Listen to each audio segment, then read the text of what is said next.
नमस्कार, NMF news पर आप सभी का बहुत स्वागत। मैं हूं आपके साथ अभिषेक पुंडी। जैसे ही तालिबान के विदेश मंत्री आमिर खान मुतक्की भारत पहुंचते हैं, वैसे ही पाकिस्तान के द्वारा काबुल में एयर स्ट्राइक कर दिया जाता है। संदेश दिया जाता है भारत को और साथ ही तालिबान को। पाकिस्तान को लग रहा था कि अब्बा अमेरिका बचाने के लिए आ जाएंगे, सऊदी अरब से भी डील की है, वो भी बचाने के लिए आ जाएंगे, लेकिन दोनों में से कोई नहीं आया। सऊदी अरब ने भी अपने हाथ पीछे खींच लिए और ट्रंप तो बयानवीर खैर हैं ही। आज बात करेंगे कि क्या जिस तरीके से जब भारत और पाकिस्तान के बीच ऑपरेशन सिंदूर हुआ था, अमेरिका ने खूब क्रेडिट लिया कि दो न्यूक्लियर पावर देशों की जंग मैंने रुकवा दी। इसको लेकर शहबाज शरीफ हो या फिर आसिम मुनीर हो, कदमों में बिछ गए ट्रंप के कि हाँ अब्बा, आप ही ने सब कुछ करवाया है, आप ही ने इस लड़ाई को रुकवाया है। लेकिन जो अब एयर स्ट्राइक काबुल पर की गई पाकिस्तान की तरफ से, उसके बाद कैसा जवाब मिलेगा तालिबान से, उस बात का अंदाजा पाकिस्तान को नहीं था। अंदाजा लगाइए, ये तालिबान के जो लड़ाके हैं उनका उनके देश में स्वागत हो रहा है, क्योंकि खबरें ऐसी हैं कि इन लोगों ने 58 पाकिस्तानी सैनिकों को मौत के घाट उतार दिया गया है। ये जो डांस चल रहा है, ये डांस है पाकिस्तान की उन चौकियों पर, जिन चौकियों पर पाकिस्तान की सेना को भगा दिया गया है और वहां पर इन लोगों ने कब्जा कर लिया। हालांकि इन वीडियो की पूरी तौर पर पुष्टि हम नहीं करते, क्योंकि कोई वर्ल्ड मीडिया यहां नहीं है। सोशल मीडिया पर ये वीडियोज चल रहे हैं कि इस तरीके से इनका स्वागत किया गया और वैसे वहां पूरी उनकी चौकियों को खाली कर दिया गया। अब आपको एक ट्रंप का बयान सुनवाता हूं, जिससे आपको अंदाजा यह लग जाएगा कि फिलहाल ट्रंप के लिए अमेरिका कितना मायने रखता है। ट्रंप का यह कहना है कि दुनिया में सबसे बेहतरीन अगर कोई मार्शल है तो वो आसिम मुनीर है। जो आदमी अपनी सेना को लगातार मरते हुए अपने देश में देख रहा है, तालिबान लगातार की सेना के जवानों को मार रही है, वो आदमी कैसे दुनिया का सबसे सर्वश्रेष्ठ मार्शल हो सकता है? सुनिए एक बार। Prime minister Sharif of Pakistan and also I have to say my favorite field marshal from Pakistan who's not here, but the prime minister is here and you're going to give his regards. Where are you? There you go. Thank you very much. Do you want to say what you said to me the other day? ये बात कहकर पीछे खड़े शहबाज शरीफ से वो हामी भी भरवाते हैं और शहबाज शरीफ हामी भी भरते हैं। लेकिन बड़ा सवाल यह है कि बयान तो दे दिया, कह तो दिया कि आसिम मुनीर सबसे बेहतरीन दुनिया का दिग्गज फील्ड मार्शल है, लेकिन क्या अब जिस तरीके से ऑपरेशन सिंदूर के दौरान बचाने के लिए अमेरिका पाकिस्तान को आया था, अब तालिबान से बचाने के लिए भी आएगा? एक एक करके नजर डालते हैं क्या कुछ वर्ल्ड मीडिया में चल रहा है और क्या कुछ दुनिया भर के लोग फिलहाल कह रहे हैं। देखिए, असल में पाकिस्तान ने तालिबान पर हमला क्यों किया, उसकी असल वजह मुतक्की का भारत आना तो है ही, साथ में कश्मीर पर दिया गया वो बयान है। तालिबान ने जम्मू कश्मीर पर भारत की संप्रभुता का समर्थन किया, पाकिस्तान ने इसे इतिहास के साथ अन्याय बताया। तालिबान की तरफ से, विदेश मंत्री की तरफ से तालिबान के कहा गया कि कश्मीर भारत का अभिन्न अंग है, जिसे लेकर चिढ़ गया कि हम तो भाईचारे वाली बात थी। जब 2021 में तुम लोग आए थे तो हमने तुम्हें बहुत हथियार भी देने की कोशिश की थी। हमने तो कोशिश की थी कि तुम हमारी तरफ से भारत में लड़ने के लिए जाओगे, भारत में जाकर फटोगे, लेकिन तुम तो जाकर भारत से दोस्ती करने लगे हो। हमने अपनी ताकत के सिर्फ 10% के साथ तुमसे मुकाबला किया है, पाकिस्तान से मुकाबला किया है, ये तालिबान का कहना है, और तुम अपनी चौकियों से भाग गए। अगर तुमने फिर से अफगानिस्तान की जमीन पर कब्जा करने की हिम्मत की तो तुम्हारे खिलाफ अपनी 100% ताकत लगा देंगे, तालिबान के कमांडर का यह कहना है। अगर 10% ताकत लगाने के बाद पाकिस्तानी सेना भाग गई, तो अगर 100% उन्होंने ताकत लगा दी तो फिर क्या होगा? फिर तो पाकिस्तान की जो सेना है वो पाकिस्तान छोड़कर भाग जाएगी। आसिम मुनीर मेरे पसंदीदा फील्ड मार्शल हैं, हालांकि इस व्यक्ति ने ऐसा कुछ किया नहीं है। देखिए, यहां मुतक्की का वो बयान भी गौर करने वाला है, जिसमें उन्होंने कहा था कि अगर पाकिस्तान को तालिबान की ताकत देखनी है तो वो जाके यूएसएसआर से पूछे, वो जाकर अमेरिका से पूछे, उस अमेरिका से जो 20 साल तक अफगानिस्तान में रहा लेकिन तालिबान को हरा नहीं पाया। और उसके बावजूद भी पाकिस्तान अगर टक्कर ले रहा है तालिबान से तो वो उसकी बहुत बड़ी भूल है। अफगान तालिबान बलों द्वारा पाकिस्तान को करारी शिकस्त दिए जाने के बाद अफगानियों ने अपने सैनिकों के लिए जश्न मनाया। मतलब इस तरीके से इनका स्वागत किया गया कि वाह, बहुत बढ़िया, किस तरीके से पाकिस्तानी सेना को तुम मार के आए हो। पाकिस्तान के प्रधानमंत्री शहबाज शरीफ ने ट्रंप पर कहा, अगर ये सज्जन ना होते तो कौन जाने भारत और पाकिस्तान दोनों ही परमाणु शक्ति संपन्न देश हैं। अगर उन्होंने इस अद्भुत टीम के साथ हस्तक्षेप ना किया होता तो युद्ध उस स्तर तक बढ़ जाता जहां कुछ ही लोग ये बताने के लिए जीवित बचते कि क्या हुआ है। यह शहबाज शरीफ ने कहा है और इसका जो समर्थन है वो ट्रंप ने भी किया है कि हां बिल्कुल सही, ये मेरा जो चेला है वो बोल रहा है। लेकिन तालिबान वाले मसले पर चुप है। हालांकि अफगानिस्तान में अमेरिका को बगराम एयरबेस चाहिए क्योंकि वहां से रेयर अर्थ मिनरल्स निकालने हैं, लेकिन उसके बावजूद भी पाकिस्तान पिट रहा है और अब्बा खड़े खड़े सिर्फ बयान दे रहे हैं। Afghan Taliban handed over bodies of Pakistani soldiers killed during border clash to Pakistani army. ये वीडियो 37 सेकंड का वीडियो भी तालिबान की तरफ से जारी किया गया। हालांकि वीडियो हम आपको नहीं दिखा सकते हैं। इसमें पाकिस्तानी जवानों की, पाकिस्तानी सैनिकों की बॉडीज पाकिस्तान को सौंपी जा रही है और आसिम मुनीर ट्रंप का पसंदीदा फील्ड मार्शल है। मतलब असल में तो फील्ड मार्शल वो है। देखिए, ये जालमाए खलीलजाद हैं, ये अमेरिका की तरफ से एम्बेसडर रहे हैं अफगानिस्तान में। इनका क्या कहना है? ऐसा लगता है कि कूटनीतिक कदम उठाने के बजाय पाकिस्तान प्रतिष्ठान अपने लिए और भी बड़ा गड्ढा खोदता रहेगा। बेहद दुखद और दुर्भाग्यपूर्ण। अफगानिस्तान अमेरिका को इन्होंने कहा। ये क्यों कहा है?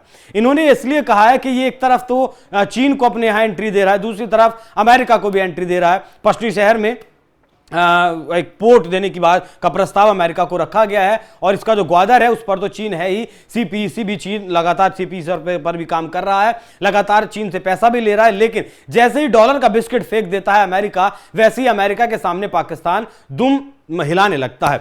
दुम हिलाने लगता है मतलब इसका नक्शा भी पाकिस्तान का अगर आप देखेंगे तो एक कुत्ते की तरह ही आपको नजर आएगा और वो उस कुत्ते वाला ही पाकिस्तान लगातार काम कर रहा है। ये मीडिया की हेडलाइंस लगातार बन रहे हैं किस तरीके से 58 पाकिस्तानी सोल्जर्स मारे हैं। तो दोनों तरफ चीन और पाकिस्तान को जो साधने की कोशिश ये कर रहा है उससे यहां अफगानिस्तान और पाकिस्तान आने वाले वक्त में एक जंग का मैदान जरूर बनने वाले हैं। यह बात दुनिया के तमाम लोग इस बात को कह रहे हैं कि असली मुद्दा पाकिस्तान के सुरक्षा प्रतिष्ठान के भीतर एक छोटे लेकिन शक्तिशाली समूह से जुड़ा है जो अक्सर देश के बढ़ते राजनीतिक विभाजन, आर्थिक संकट और सुरक्षा अस्थिरता से ध्यान हटाने के लिए तनाव बढ़ाने का प्रयास करता है। पाकिस्तान खुद को चीन और संयुक्त राज्य अमेरिका के बीच बढ़ती प्रतिद्वंदिता के कारण भी भारी दबाव में पाता है। ये दोनों शक्तियां भी एक दूसरे को नियंत्रित करने के लिए खुलेआम प्रतिस्पर्धा कर रही हैं। सालों से इस्लामाबाद ने दोनों पक्षों को संतुलित करने की कोशिश की, लेकिन वो संतुलन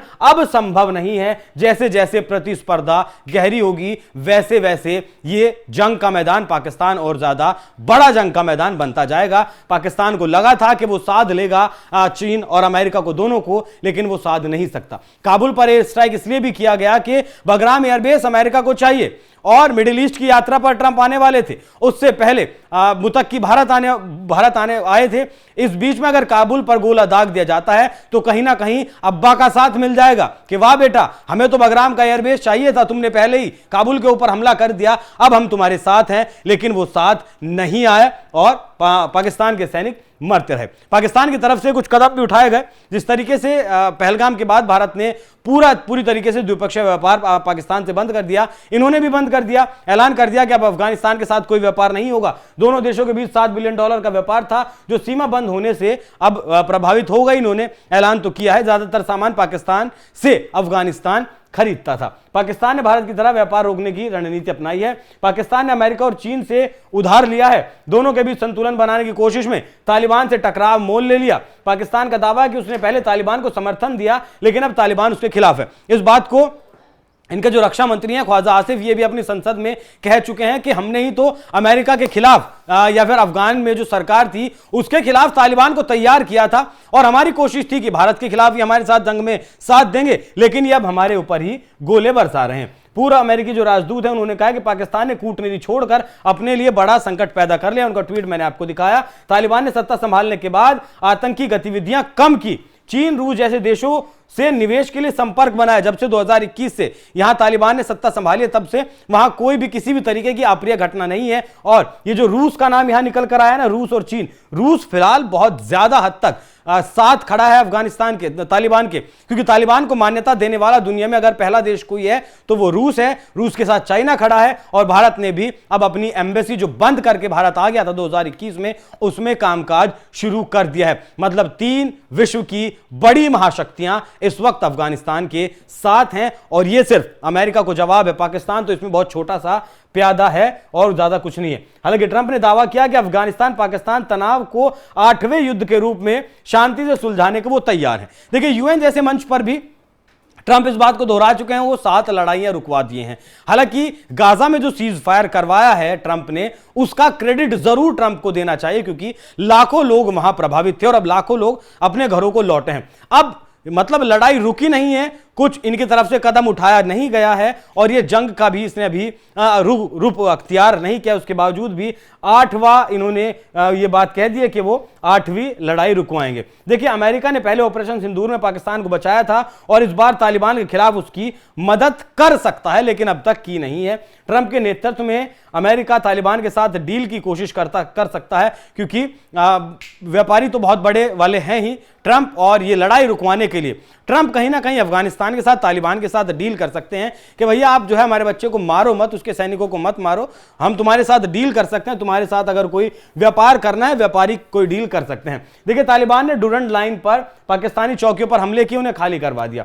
58 पाकिस्तानी मारे गए। तालिबान ने पाकिस्तानी सैनिकों को खदेड़ा और उनके हथियार भी लूट लिए, उनके हथियार भी रखवा लिए, बाकी को भगा दिया। जिन्हें मारा उनकी डेड बॉडी भी पाकिस्तान को सौंप दी है। बाकी और ज्यादा एयर स्ट्राइक शायद पाकिस्तान अब बौखलाहट में कर सकता है। अफगान के विदेश मंत्री भारत में थे और बाकी तहरीक तालिबान पाकिस्तान भी लगातार हमला कर रहा है। पाकिस्तान में लोगों को वहां भी 200 लोगों के मारे जाने की खबर है। लाहौर से लेकर इस्लामाबाद तक और बीच में जो मुरीदके का इलाका है वहां तक भी फिलहाल पूरा पाकिस्तान जद में है कि इसके जो टीएलपी के या फिर टीटीपी भी मार रहा है और टीएलपी भी लगातार मार रहा है। तालिबान ने तालिबान की सबसे जो प्रमुख लाइन है वो उसने कहा है कि अपनी संप्रभुता पर किसी भी उल्लंघन को बर्दाश्त नहीं करेंगे, और ऐसा ही उसने किया भी, माकूल जवाब पाकिस्तान को दिया भी है। अब देखना दिलचस्प रहेगा कि ऑपरेशन सिंदूर को रुकवाने के लिए, भारत पाकिस्तान के बीच लड़ाई को रुकवाने का जो क्रेडिट था वो तो ट्रंप ने ले लिया, लेकिन अब कब तक पाकिस्तान को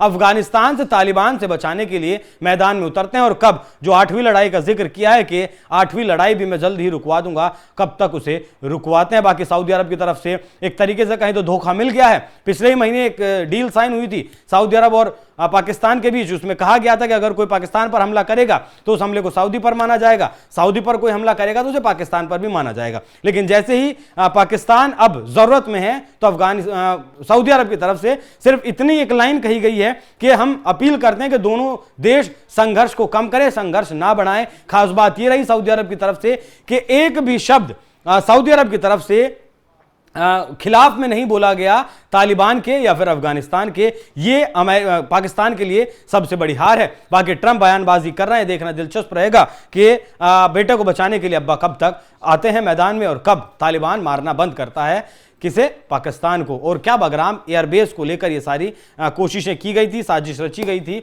जिससे कि शुरुआत पाकिस्तान ने की काबुल पर हमला करके। बाकी आप लोग इस विषय पर क्या सोचते हैं, अपनी राय हमें कमेंट बॉक्स में जरूर बताइएगा। नमस्कार।